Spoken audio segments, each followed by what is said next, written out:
আমরা যারা ফ্রান্সে অনেক দিন ধরে আছি আমরা কিন্তু শুনে শুনে অনেক ওয়ার্ড শিখেছি, কিন্তু এই ওয়ার্ডগুলোকে বাক্যে ইউজ করতে জানি না, যার কারণে কিন্তু আমরা ফরাসি ভাষায় কথা বলতে পারি না। আজকের ভিডিওতে আমরা শিখব কিভাবে ফরাসি ভাষায় ভার্বগুলোকে বর্তমানকালে ইউজ করা যায়। এই ভিডিওটি যদি আপনি ভালোভাবে বুঝেন তাহলে আপনি ফরাসি ভাষায় প্রায় 40% বাক্য তৈরি করা শিখে যাবেন। সো আর কথা না বাড়িয়ে ভিডিওটি শুরু করা যাক। প্রথমেই আমরা একটু ছোট্ট করে জেনে নিব ভার্ব কি। তো ভার্বকে ফরাসি ভাষায় ভ্যাখ বলা হয়, আর বাংলাতে ক্রিয়া বলা হয়। ক্রিয়া মানে হচ্ছে কাজ। তো আমি যদি কয়েকটা উদাহরণ দেই তাহলে বুঝতে পারবেন।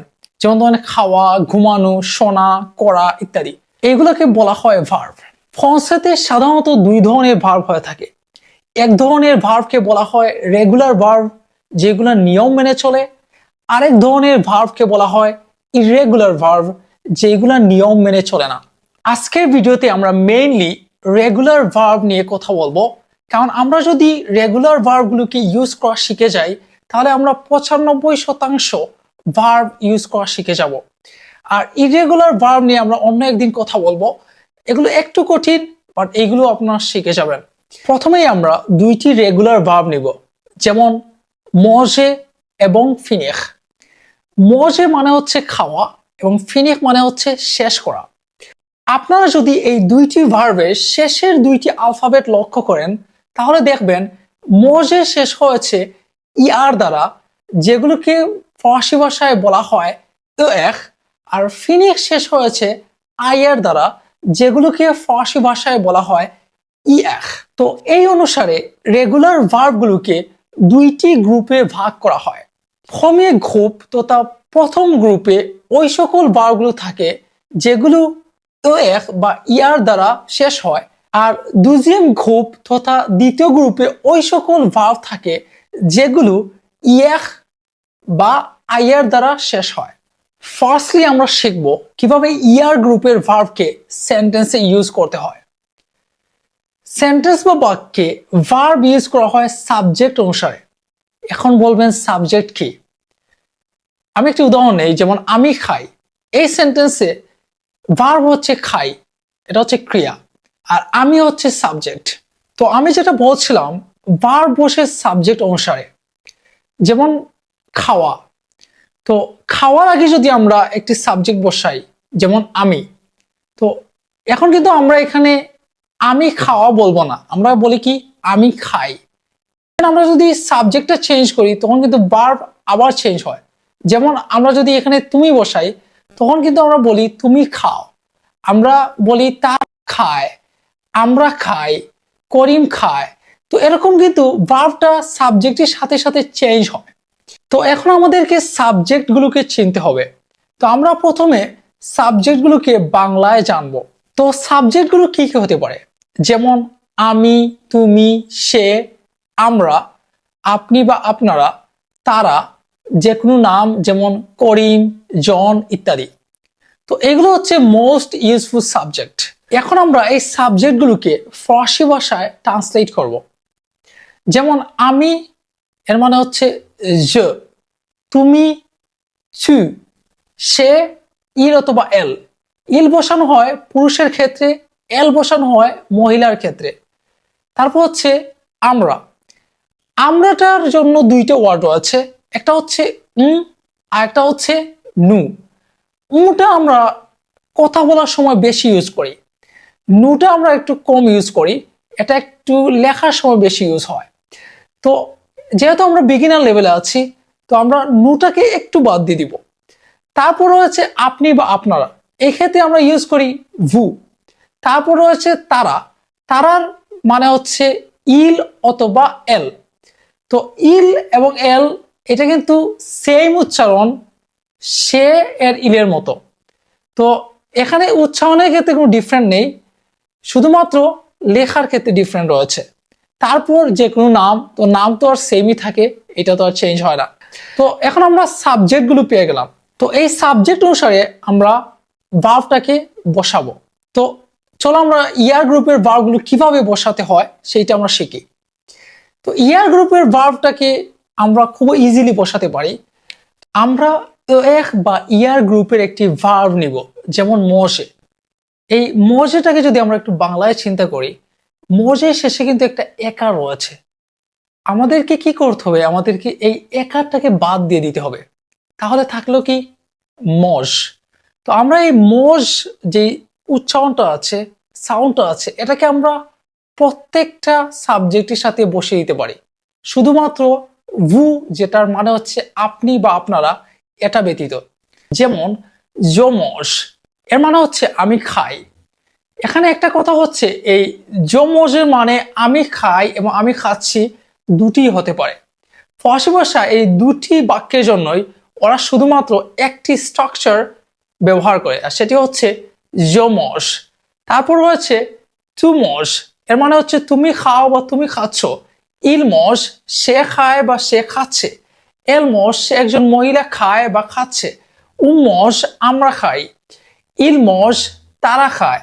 এলমজ, তারা মহিলারা খায়। তারপর যে কোনো নাম, যেমন কারিম মজ, মানে করিম খায় বা খাচ্ছে। আসসালামু আলাইকুম। আপনি মার্সেলে থাকেন কিন্তু ফরাসি ভাষায় কথা বলতে পারেন না, আপনার জন্য রয়েছে একটি সুখবর। আমি আপনার জন্য নিয়ে এসেছি 3 মাসের ফরাসি ভাষা শেখার একটি দুর্দান্ত কোর্স। এই কোর্সে আপনাকে 0 থেকে আধো লেভেল পর্যন্ত নিয়ে যাওয়া হবে। তো আপনি যদি কোর্সটি করতে আগ্রহী হন, তাহলে আমার সাথে স্ক্রিনে থাকা নাম্বারে অথবা মেসেঞ্জারে যোগাযোগ করতে পারেন। এখন বাকি রইল কি? ভু এর ক্ষেত্রে এটা আরো সিম্পল। এক্ষেত্রে আমাদের কোনো কিছু পরিবর্তন করার দরকার নেই।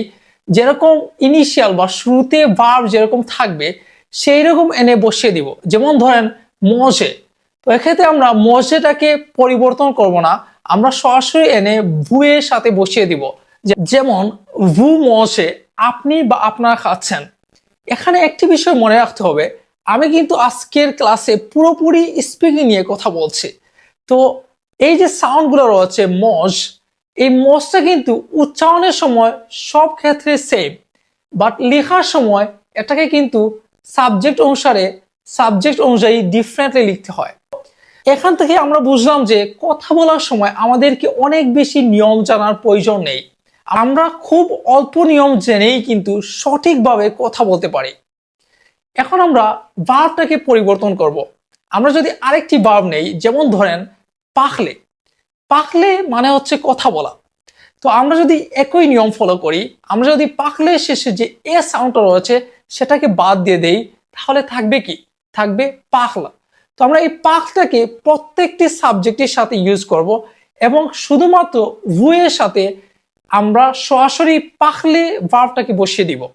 তো চলো আমরা শুরু করি। জো পাখলা, আমি কথা বলি। চু পাখলা, তুমি কথা বলো। ইল পাখলা, সে একজন পুরুষ কথা বলে। এল পাখলা, সে একজন মহিলা কথা বলে। পাখলা, আমরা কথা বলি।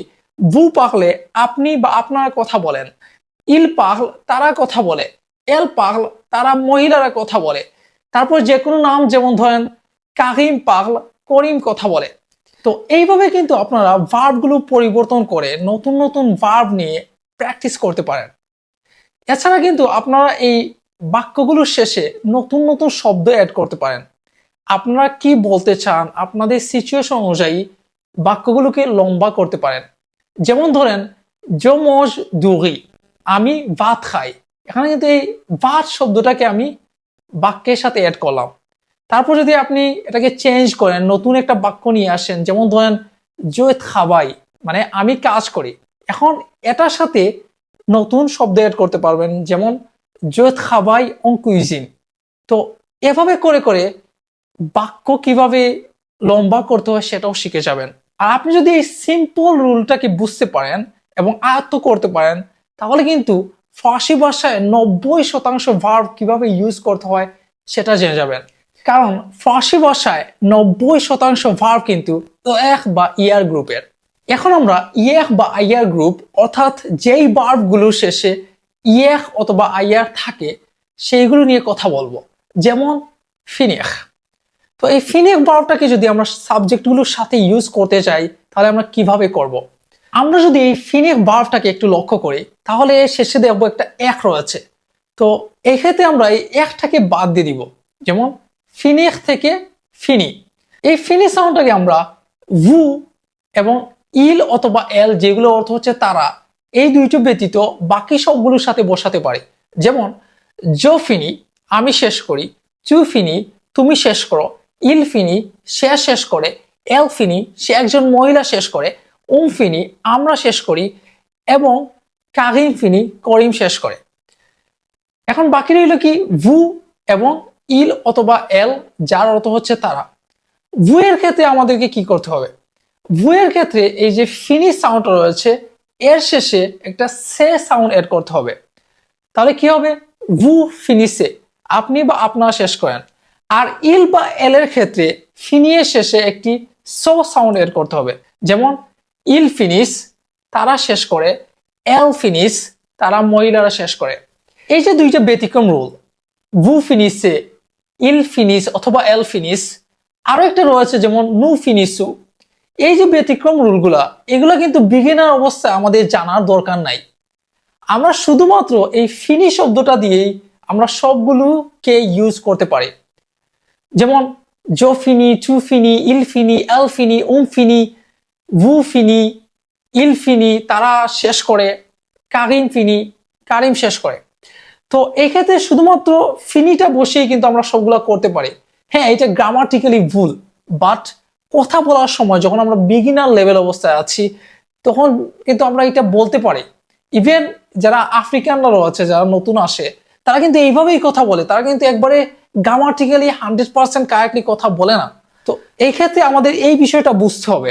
আমরা কিন্তু এই ব্যতিক্রম রুলগুলোর কারণে এইগুলা শিখতে গিয়ে আমরা ভাষাটাকে অনেক বেশি কমপ্লিকেটেড করে ফেলি। এই ক্ষেত্রে আমরা সহজেই শুধুমাত্র এই যে ফিনিশের শেষে যে একটা রয়েছে, এটা বাদ দিয়ে এই ফিনি সাউন্ডটাকে সব জায়গায় ব্যবহার করতে পারি। এখন যদি আমরা আরেকটি ভার্ব নেই, যেমন ধরেন শোয়াজেখ, এর মানে হচ্ছে কি পছন্দ করা। তো এই ক্ষেত্রে আমরা একটাকে বাদ দিয়ে দিব, থাকলো কি শোয়াজি। তো এখন আমরা এটাকে প্রত্যেকটা সাবজেক্টের সাথে ইউজ করতে পারি। যেমন জো শোয়াজি, আমি পছন্দ করি, তু শোয়াজি, তুমি পছন্দ করো, ইল শোয়াজি বা এল শোয়াজি, সে পছন্দ করে, শোয়াজি, আমরা পছন্দ করি, ভু শোয়াজি, আপনি বা আপনারা পছন্দ করেন, ইল শোয়াজি, তারা পছন্দ করে, এল শোয়াজি, তারা পছন্দ করে। তারপর যে কোনো নাম, যেমন কারিম শোয়াজি, কারিম পছন্দ করে। তো এইভাবে আমরা একটু সিম্পল ওয়েতে এইগুলাকে বলতে পারি। আজকের ক্লাসটি যদি আপনারা ভালোভাবে বুঝে থাকেন, তাহলে ফার্সি ভাষায় 95% ভার্ব সঠিকভাবে ইউজ করতে পারবেন, স্পেশালি কথা বলার ক্ষেত্রে।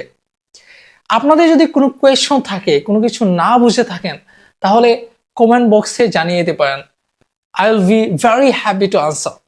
আর আপনাদের যদি ভিডিওটি ভালো লেগে থাকে, তাহলে একটি লাইক করে দিবেন এবং বন্ধুদের সাথে শেয়ার করবেন, যাতে করে তারাও শিখতে পারে। তো আজকের মতো এখানেই শেষ করছি, দেখা হবে পরবর্তী ভিডিওতে। আল্লাহ হাফিজ।